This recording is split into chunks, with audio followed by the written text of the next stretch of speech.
দেখেছিস বুবাই? দেখ দেখ দেখে দেখ দেখে শেখ, ছোট ভাইয়ের কাছে দেখে শেখ।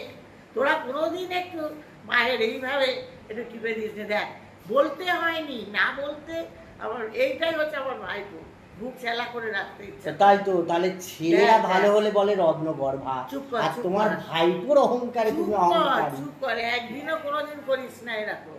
বাহ, বদমাইশ ছেলে। বললে যদি বলি বুবাই আমার পাটা বড্ড যন্ত্রণা হচ্ছে, একটু পাটা দেয় না, কি যে বলো আমাদের সবসময় পায়ের যন্ত্রণা পায়ের যন্ত্রণা, আর সবসময় কতবার বললাম, এই তো সবে বললাম। তোমাকে আমরা অলসের মধ্যে রাখতে চাই না, তোমাকে সবসময় না। সক্ষম রাখতে চাই। গা হাত পা টেপা মানে তো আরাম পাওয়া। দেবে না, পা টিপে বাবাই দেবে কিছু না, বল, কি বদমাইশ। বলিস? আমি কি আর বলবো? বুবাই তো ভীষণ বদমাইশ। একদম ওকে। পা টিপে দেবে না, একটু গা টিপে দেবে না, না। দেখ আমার ভাইপো বলতে হলো। এই না হলে ভাইপো। হ্যাঁ, তাই তো, এই না হলে ভাইপো।